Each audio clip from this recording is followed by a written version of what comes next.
कल जब मैं आज की आराधना के लिए स्लाइड बना रहा था और जो हमारा पहला बाइबल पाठ है उसे मैंने टाइप किया तो मुझे लगा कि कुछ ना कुछ जो लिखा गया है उसमें कुछ गड़बड़ है। जो पहला पाठ है जो हमारे सामने पढ़ा गया वो लेव्य व्यवस्था से पढ़ा गया और जो मेरे द्वारा लिखा गया था स्लाइड में वो था लय व्यवस्था, क्योंकि बहुधा हम उस पुस्तक को इसी नाम से पढ़ते हैं। अधिकतर समय जब हम लेविटिकस पे जाते हैं तो हिंदी में जब हम उसको प्रोनाउंस करते हैं, उच्चारित करते हैं, तो हम उसे साधारण भाषा में कह देते हैं लय व्यवस्था। लिखने के साथ ये समझ में आया कि नहीं, कुछ ना कुछ गड़बड़ है, क्योंकि व्यवस्था का तो अपना एक अर्थ होता है, लय का कुछ अर्थ नहीं हो रहा है हिंदी में। लय और व्यवस्था, तो लय का कुछ अर्थ नहीं हो रहा है। और जब ये बात नोटिस हुई तो फिर मैंने ध्यान से पढ़ा कि आखिर पुस्तक का नाम क्या है, और जो समझ में आया जो हिंदी में लिखा गया है वो है लेव्य व्यवस्था। लेव्य व्यवस्था अर्थात लेवियों से संबंधित व्यवस्था, लेवियों के लिए दी गई परमेश्वर की व्यवस्था। और इन बातों को बताने का तात्पर्य यह है कि एक जरा सी व्याकरण की चूक हमारे उच्चारण को दूषित कर देती है। यदि हम किसी शब्द के पीछे व्याकरण की समझ को नहीं लगा पाते हैं तो संभावना यह है कि हम जब उसे उच्चारित करेंगे तो फिर हमारा उच्चारण जो होगा वो दूषित हो जाएगा। तो यद्यपि हम देखते समय पढ़ते हैं कि देखते समय स्पष्ट लिखा हुआ है कि वो लेव्य व्यवस्था है, लेकिन हम पढ़ते समय, उच्चारित करते समय उसे लय व्यवस्था कह देते हैं। और ये अनेक भाषाओं पर, ना केवल हिंदी पे लागू होता है, लेकिन ये दूसरी अन्य भाषाओं पर भी लागू होता है कि यदि हमने ध्यान नहीं दिया तो हमारा उच्चारण दूषित हो सकता है। और ये बात ना केवल भाषाओं पर लागू होती है, लेकिन ये बात हमारे आत्मिक जीवन पर भी लागू होती है। यदि हमने अपने आत्मिक जीवन के कुछ विशेष पहलुओं पर ध्यान नहीं दिया या परमेश्वर के वचन की कुछ बातों को हमने जानबूझकर या अनजाने में या जल्दबाजी में अनदेखा करते हुए आगे बढ़ गए, तो संभावना यह है कि उस जल्दबाजी के कारण या उस लापरवाही के कारण हमारा व्यवहार अशुद्ध हो जाए। जब नियमों का ज्ञान नहीं हो तो उच्चारण दूषित हो जाता है, और जब परमेश्वर की वचन की समझ हम में नहीं हो तो हमारा व्यवहार अशुद्ध हो जाता है। और इसीलिए अवश्य हो जाता है कि हम अपनी व्यवहारिक अशुद्धता को दूर करने के लिए अपनी बुलाहट पर अपना ध्यान केंद्रित करें कि परमेश्वर ने जब हमें बचाया है, जब उसने अपने पवित्र पुत्र के निष्कलंक लहू के द्वारा हमारा उद्धार किया है और हमें हमारे निकम्मे चाल चलन से छुड़ा लिया है, तो उसका उद्देश्य क्या है? उसका उद्देश्य जो स्पष्ट है, जो हमने लेव्य व्यवस्था में पढ़ा और फिर हम पतरस में आके पढ़ते हैं, वो ये है कि तुम पवित्र बनो, क्योंकि मैं तुम्हारा बुलाने वाला और तुम्हारा छुड़ाने वाला पवित्र हूं। तुम्हारे जीवन से, तुम्हारे व्यवहारिक जीवन से मेरी पवित्रता प्रकट होने वाली हो सके, और इसीलिए तुम्हें उद्धार दिया गया है, इसीलिए तुम्हें मिस्र से निकाल कर लाया गया है, इसीलिए तुम्हें शैतान के बंधन से, पाप के दासत्व से छुड़ाया गया है, ताकि तुम्हारे जीवन के द्वारा मेरी पवित्रता प्रकट हो। और इसीलिए तुम्हें वो सारी आज्ञाएं दी गई है जो परमेश्वर की व्यवस्था का हिस्सा है। सो बचाए हुए लोगों के रूप में, उद्धार पाए हुए समाज के रूप में हमारी जो बुलाहट है वो है पवित्र बनने की। और यही आज का हमारा विषय भी है। बीते सप्ताह जो हमारा विषय था उसमें हमने अपने जीवन की, परमेश्वर की प्रजा, परमेश्वर के संतानों के रूप में, विश्वासियों के रूप में हमने अपनी सर्वोच्च प्राथमिकता पर ध्यान दिया था कि हमारी सर्वोच्च प्राथमिकता यह है कि हम परमेश्वर से संपूर्ण मन, संपूर्ण जीव और संपूर्ण बल से प्रेम करें और अपने पड़ोसी से अपने समान प्रेम करें। ये हमारी सर्वोच्च प्राथमिकता है और हमारी सर्वोच्च बुलाहट जो इस संसार में परमेश्वर के द्वारा हमें दी गई है वो है पवित्रता, कि संसार में हम पवित्रता का जीवन बिताएं। और विशेष करके उस समय में जब हम सताव में, क्योंकि जब पतरस ये पत्री लिख रहा है तब विश्वासियों के लिए जो समय है वो सहज नहीं है।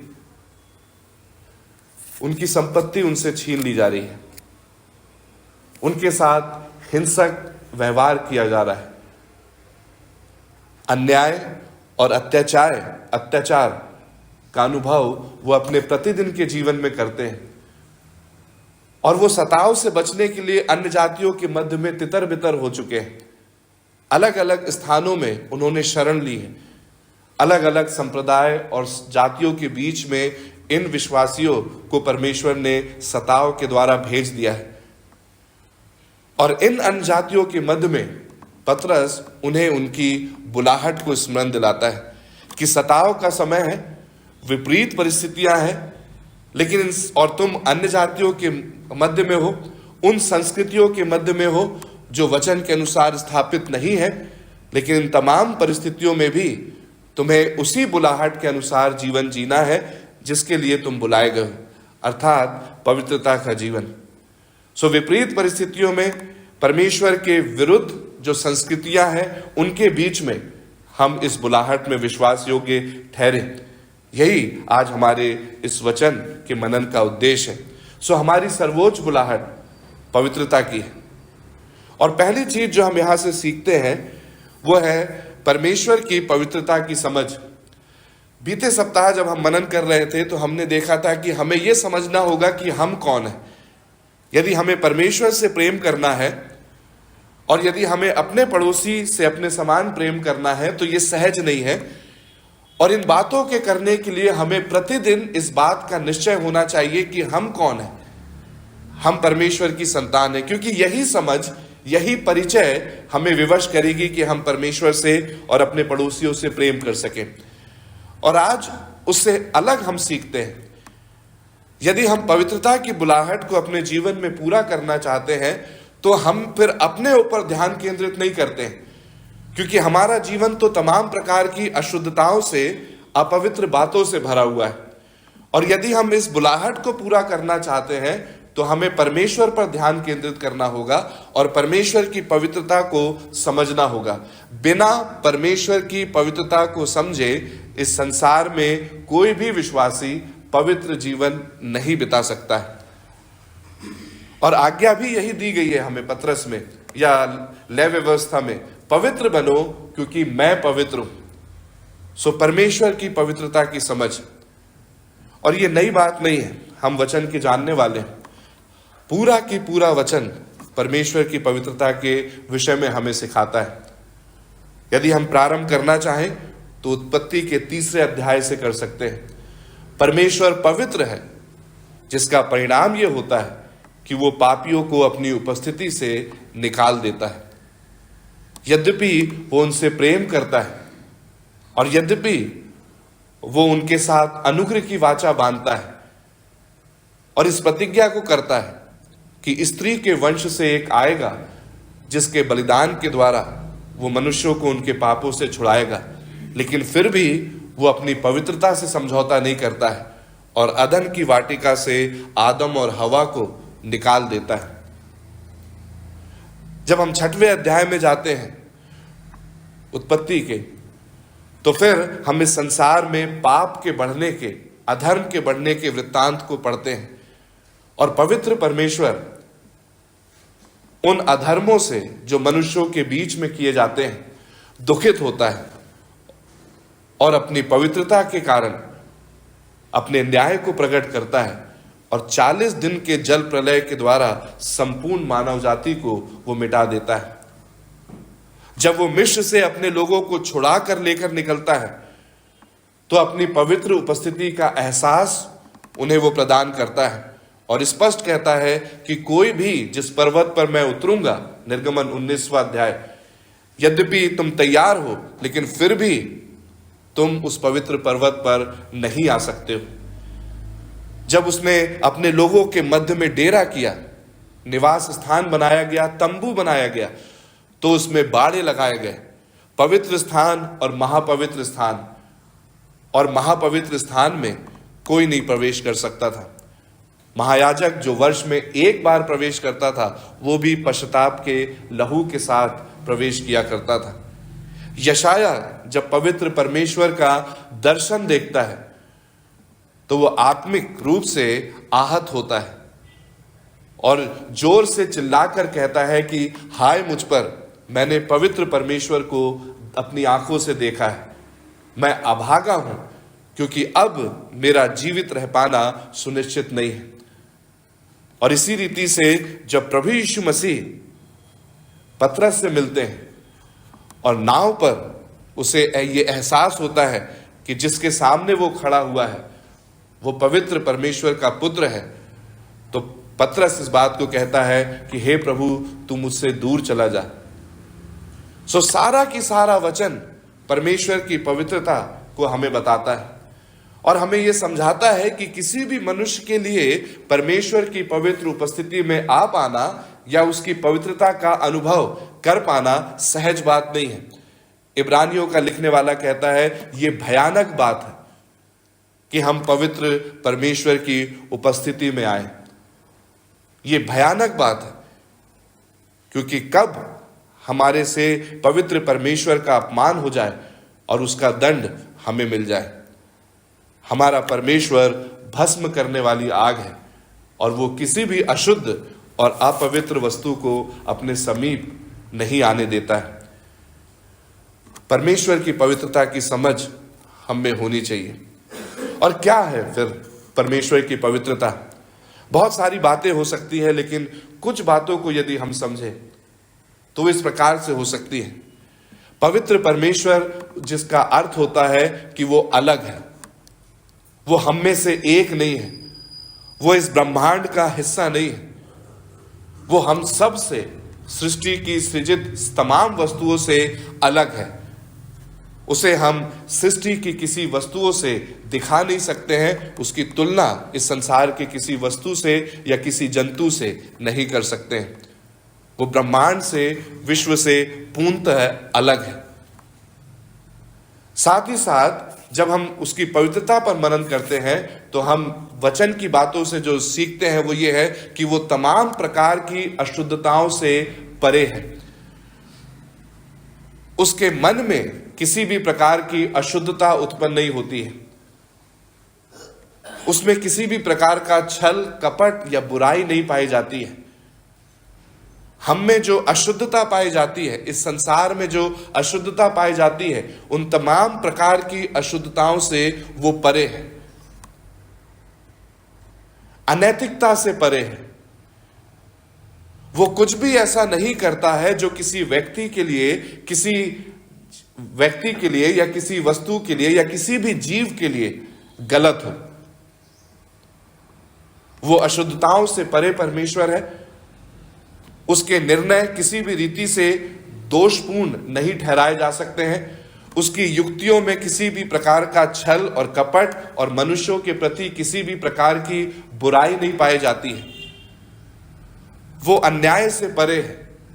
वो पक्षपात नहीं करता है। हमने लय व्यवस्था में पढ़ा है कि कंगाल के कारण तू न्याय को ना बिगाड़ना और ना ही किसी धनवान के कारण, उसके धन के कारण उसके न्याय को बिगाड़ना। तो वो ऐसा परमेश्वर है जो पवित्र है और वो किसी भी परिस्थिति में अन्यायी नहीं होता है। सो वो अलग है, समस्त प्रकार की अशुद्धताओं से परे है, समस्त प्रकार की अनैतिकताओं से अलग है। उसमें अन्याय और असत्य का जरा भी वास नहीं है। वो इन सारी चीजों से परे है। ये सारी चीजें मनुष्यों के जीवन का हिस्सा है। ये परमेश्वर में नहीं पाई जाती है। और यही प्रकट करने के लिए ना केवल उसने अपनी आज्ञाएं हमें दी है, उसकी आज्ञाओं में हम ये सारी चीजों को देखते हैं कि वो अलग है, इसलिए उसकी मूर्ति ना बनाई जाए। वो शुद्ध है, पूर्णतः शुद्ध है, इसलिए उसकी आराधना में पूर्णतः शुद्धता के साथ उसकी आराधना की जाए। वो न्यायी है और इसीलिए किसी भी प्रकार का अन्याय मसीह के लोगों के बीच में ना पाया जाए, अत्याचार ना पाया जाए, असत्य ना पाया जाए। तो उसकी आज्ञाएं उसकी पवित्रता को प्रकट करने का साधन है। लेकिन इन आज्ञाओं से बढ़कर उसका पुत्र है जो उसकी पवित्रता को हमारे बीच में प्रकट करता है। जब प्रभु यीशु मसीह इस संसार में है और उसके वृत्तांतों को हम पढ़ते हैं, हम कभी भी उसके विचारों में किसी प्रकार की अशुद्धता नहीं देखते। हम उसकी बातों में किसी भी प्रकार के अन्याय को नहीं देखते और हम उसकी परमेश्वर की व्याख्याओं में, उसकी जीवन शैली में किसी भी प्रकार की अनैतिकता और असत्य को नहीं देखते। सो परमेश्वर जो महापवित्र है, अपनी आज्ञाओं के द्वारा अपनी पवित्रता को अपने लोगों पर प्रकट करता है, लेकिन इससे अधिक वो अपने पवित्र होने को अपने पुत्र के व्यवहारिक सांसारिक जीवन के द्वारा प्रकट करता है। वो अपने पुत्र को वही देह प्रदान करता है जो मेरी और आपकी देह है, और इसी देह के साथ उसका पुत्र इस संसार में आता है, लेकिन इस प्रकार का जीवन जीता है कि परमेश्वर की पवित्रता प्रकट हो और उसके जीवन में हम इसीलिए किसी भी अशुद्धता, किसी भी अनैतिकता, अन्याय, अत्याचार या असत्य को देखने नहीं पाते। और फिर न केवल अपने पुत्र के द्वारा, उसके जीवन के द्वारा वो अपनी पवित्रता को प्रकट करता है, लेकिन हमारा पवित्र परमेश्वर अपनी पवित्रता को अपने पुत्र के बलिदान के द्वारा भी प्रकट करता है।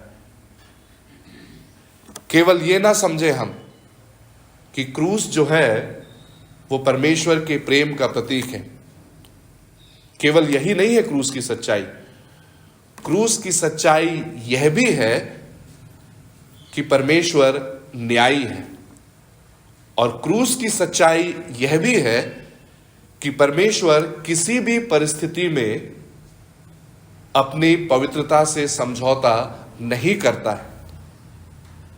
जब उसका पुत्र हमारी अशुद्धताओं को, हमारे असत्यों को, हमारी अनैतिकताओं को अपने कांधे पर उठाकर क्रूस पर चढ़ा हुआ है, और जब वो हमारे समान ही पापी है, तब पवित्र परमेश्वर उसके प्रति अपने प्रेम को नहीं प्रकट करता है, परंतु उसे ताड़ना देकर, उसे कुचलकर अपने पवित्र होने को प्रकट करता है। सो क्रूस केवल परमेश्वर के प्रेम का प्रमाण नहीं है, वो परमेश्वर के न्यायी होने का प्रतीक है। वो इस बात का प्रतीक है कि पवित्र परमेश्वर अपने पुत्र पर, जब वो उसके चुने हुए के पापों को अपने कंधों पर उठाए हुए क्रूस पर लटका हुआ है, तब उससे प्रेम नहीं करता है, वरन पवित्र परमेश्वर उस पर अपने न्याय को प्रकट करता है। सो क्रूस परमेश्वर की पवित्रता को प्रकट करने का सबसे सशक्त प्रमाण है। और जब हम क्रूस पर ध्यान करते हैं, तब हमें परमेश्वर की पवित्रता की भयावहता समझ में आती है। तब हमें समझ में आता है कि उसकी पवित्रता कितनी महान है, कि वो अपने इकलौते पुत्र को भी नहीं छोड़ता है और अपनी पवित्रता के साथ समझौता नहीं करता है। और जब हम ये बातें समझते हैं, तब हम परमेश्वर के प्रति विनम्र होते हैं। तब हम परमेश्वर की पवित्रता का सम्मान करना सीखते हैं, अपने व्यवहारिक जीवन में और अपनी आराधनाओं में भी परमेश्वर की पवित्रता के प्रति हमारा सम्मान झलकता है।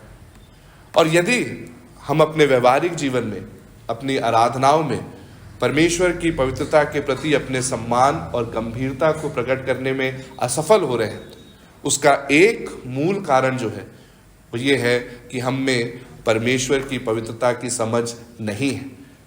क्योंकि यदि हम परमेश्वर की पवित्रता को समझेंगे, तो हम किसी भी परिस्थिति में उसके प्रति कोई भी अपमानित व्यवहार नहीं करेंगे।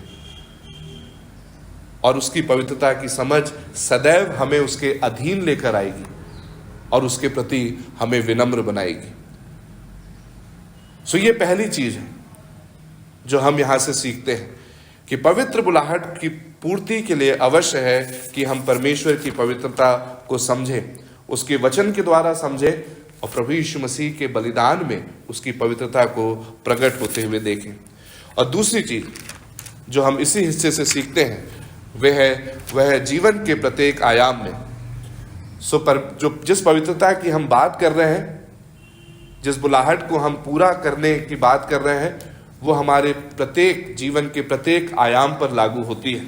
यदि आप फिर से पढ़ें 15वां पद, पर जैसा तुम्हारा बुलाने वाला पवित्र है वैसे ही तुम भी अपने सारे चाल चलन में।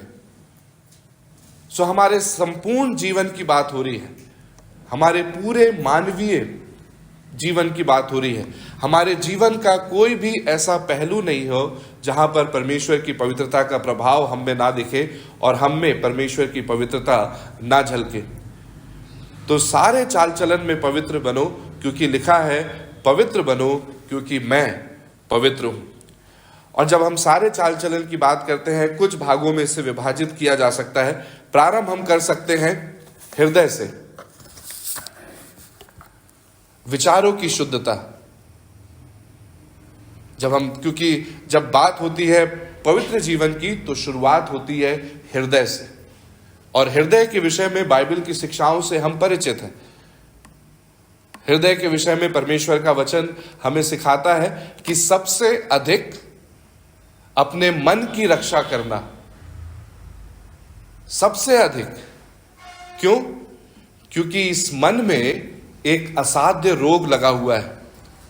यिर्मयाह उसका 17वां अध्याय, एक ऐसा रोग जो कभी भी चंगा नहीं किया जा सकता है। तो सबसे अधिक अपने मन की रक्षा करना, क्योंकि मन में एक असाध्य रोग लगा हुआ है। साथ ही साथ सबसे अधिक धोखा देने वाला हमारे शरीर में कोई यदि अंग है, कोई यदि हिस्सा है, तो वो हमारा मन है। मन तो सब बातों से अधिक धोखा देने वाला है। और ये किसे धोखा देता है? मन। हमारा मन किसी और को धोखा नहीं देता है, हमारा हृदय हमें ही धोखा देता है, हमें ही धोखा देता है। तो इसकी सुरक्षा करना है, इसे गार्ड करना है, क्योंकि ये हमें ही धोखा देता है, हमें ही ठगता है, हमारे ही साथ कपट करता है। और मन के विषय में प्रभु यीशु मसीह कहते हैं कि यही वो स्थान है जहां से समस्त प्रकार की बुराइयां उत्पन्न होती है। हमारे शरीर में जो जाता है वो हमें अशुद्ध नहीं करता, लेकिन हमारे मन से जो निकलता है वो हमें अशुद्ध करता है। तो हमारा मन हमारे अशुद्ध और अपवित्र जीवन का केंद्र है। यहीं से अनाज्ञाकारिता उत्पन्न होती है, यहीं से परमेश्वर के प्रति विरोध उत्पन्न होता है, यहीं से वो सारी बातें जो परमेश्वर के सन्मुख घृणित है वो उत्पन्न होती है। सर्वप्रथम यदि पवित्र जीवन जीने की बात है तो उसकी शुरुआत होती है हमारे हृदय से, हमारे हृदय के विचारों से। और इसीलिए फिलिपियों उसका 4वां अध्याय यदि आप पढ़ेंगे तो वहां पर लिखा हुआ है, फिलिपियों उसका 4वां अध्याय उसकी 8वीं पद, इसलिए हे भाइयों, जो बातें सत्य हैं और जो बातें आदरणीय हैं और जो बातें उचित है और जो बातें पवित्र है और जो बातें सुहावनी हैं और जो बातें मनभावनी हैं, अर्थात जो भी सद्गुण और प्रशंसा की बातें हैं, उन पर ध्यान लगाया करो, उन पर अपने मन को लगाया करो। ये बातें तुम्हारे विचारों को नियंत्रित करें। शुरुआत होगी हृदय से। फिर दूसरी चीज जो हम सीख सकते हैं, शब्दों की पवित्रता। न केवल विचारों की पवित्रता, लेकिन शब्दों की भी पवित्रता, क्योंकि विचार शब्द के रूप में हमारे हृदय में योजनाबद्ध रीति से स्थापित होते हैं और फिर अवसर आने पर हमारे मुख से वे निकलते हैं, हमारे मुख से निकलते हैं। तो हृदय की पवित्रता के बाद शब्दों की पवित्रता। और हम यदि इफिसियों उसके 4थे अध्याय को पढ़ें, उसकी 32वीं पद से यदि हम पढ़ने की कोशिश करें तो वहां पर 29वीं पद इस प्रकार से लिखा है, कोई गंदी बात तुम्हारे मुंह से ना निकले, पर आवश्यकता के अनुसार वही निकले जो उन्नति के लिए उत्तम हो, ताकि उसके सुनने वालों पर अनुग्रह हो। तुम जो कहते हो, तुम जो बोलते हो, वो अपशब्द की श्रेणी में ना हो, वो उन बातों की श्रेणी में ना हो जो गंदी है और परमेश्वर की पवित्रता के विरोध में है। तुम्हारे मुख से जो निकले वो दूसरों की उन्नति के लिए हो, तुम्हारे मुख से जो निकले उससे दूसरों पर अनुग्रह हो। पतरस इसका उदाहरण दूसरे अध्याय में देगा, जब वो प्रभु यीशु मसीह के विषय में कहता है कि तुम प्रभु यीशु मसीह के समान चलो। वो तुम्हारा आदर्श है, क्योंकि वो गाली सुनकर गाली नहीं देता था। उसके मुख से कभी भी कोई ऐसी बात नहीं निकलती थी जो अशुद्ध हो, जो परमेश्वर की पवित्रता के विरोध में हो। तीसरी बात, संबंधों की पवित्रता। न केवल विचारों की पवित्रता, शब्दों की पवित्रता, परंतु आपसी संबंधों की भी पवित्रता। हम सब परमेश्वर की आज्ञाओं को जानने वाले लोग हैं और हम सब जानते हैं व्यभिचार का अर्थ क्या होता है। और हम जो कैटेकिज्म को सीखे हुए लोग हैं, हम जानते हैं कि 6वीं आज्ञा का तात्पर्य क्या है, 7वीं आज्ञा का तात्पर्य क्या है, तू व्यभिचार न करना, जिसका साधारण सा अर्थ यही है कि हमें अपनी पवित्रता और अन्य लोगों की पवित्रता को बनाए रखने के लिए वो सब कुछ जो आवश्यक है वो करने की आवश्यकता है। आपसी संबंधों में पवित्रता। और ये बात हम थिस्सलुनीकियों में भी पढ़ते हैं। थिस्सलुनीकियों उसके 4 अध्याय में उसकी 3री आयत में यदि आप जाएंगे तो इन बातों का वर्णन हम वहां पढ़ने पाते हैं। और फिर 4थी जो बात है, अपने कार्यों की पवित्रता। लय व्यवस्था में हम पढ़ चुके हैं कि हमारा जो व्यापार हो, हमारा जो कार्य हो, वो किस रीति का होना चाहिए, जिसमें किसी भी प्रकार का छल और कपट ना हो। सो विचार, शब्द, संबंध और फिर कार्य, इन बातों की पवित्रता, इन आयामों के द्वारा हम ये प्रकट कर सकते हैं कि हम परमेश्वर के लिए पवित्र जीवन जीने के लिए प्रयास कर रहे हैं। लेकिन फिर मुझे पता है और हम सबको पता है कि ये सारी बातें हमारे लिए मुश्किल जान पड़ती है। हृदय का पवित्र बनाए रखना हमारे लिए मुश्किल है। शब्दों में पवित्रता कठिन है, संबंधों में पवित्रता में हम विफल होते हैं, और साथ ही साथ कार्यों में हमारी पवित्रता कई बार असफल हो जाती है। सो ये हमारे लिए सब मुश्किल है। और ना केवल हम ये जानते हैं, वरन परमेश्वर भी ये जानता है। और इसीलिए ना केवल उसने हमें पवित्र जीवन के लिए जीने के लिए बुलाया है, लेकिन हमारे लिए प्रबंध भी किया है ताकि हम इस पवित्र बुलाहट को तमाम कठिनाइयों के बावजूद भी पूरा कर सकें। तो क्या किया है उसने? उसने अपने पवित्र पुत्र के शुद्ध लहू के हमारे हृदयों पर छिड़के जाने के द्वारा हमें पवित्र ठहराया है। सो जिस पवित्रता की मांग वो हमसे कर रहा है, उस पवित्रता को वो सुसमाचार के द्वारा सैद्धांतिक रूप से पूरा भी कर चुका है, और हमें अपने सन्मुख वो अपने पुत्र के लहू के द्वारा शुद्ध और पवित्र ठहरा चुका है। ये प्रबंध उसने किया है, और वो जानता था कि ये हमारे बस से परे है, हमारी शक्ति से परे है कि हम उसके सन्मुख पवित्र ठहरे। इसलिए ये उपाय उसने अपने पुत्र के बलिदान और उसके लहू के द्वारा किया है। उसने अपना पवित्र आत्मा हमें दिया है। पवित्र पुत्र का पवित्र लहू हम पर छिड़का गया है, और उसका पवित्र आत्मा हमें दिया गया है। और ये पवित्र आत्मा हमारा ईश्वरीय सहायक है जो पवित्र जीवन जीने में हमारी सहायता करता है। ये पवित्र आत्मा हमारे मनों में बसता है और हमारे स्वभाव को परमेश्वर और विशेष करके परमेश्वर पुत्र की समानता में परिवर्तित करता है, बशर्त कि हम उसकी आवाज को सुने।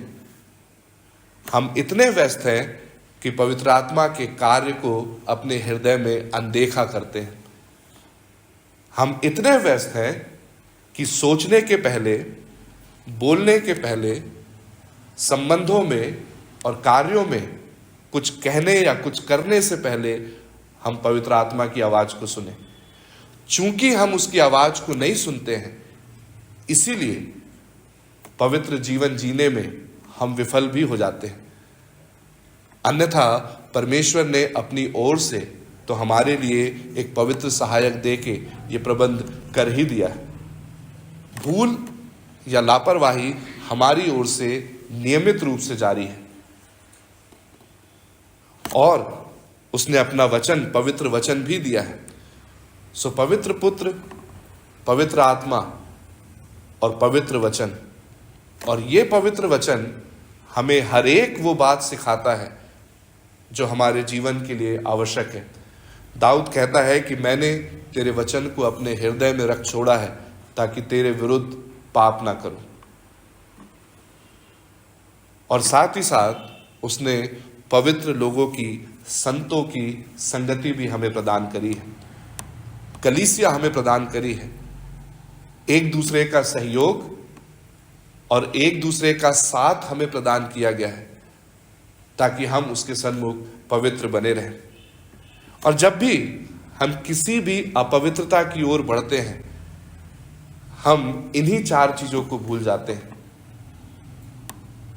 प्रभु यीशु मसीह का पवित्र लहू जो हमारे लिए बहाया गया, पवित्र आत्मा जो हमारा सहायक है, पवित्र वचन जो परमेश्वर की पवित्र बातों को, आज्ञाओं को हम पर प्रकट करता है, और पवित्र लोगों की संगति, संतों की सहभागिता।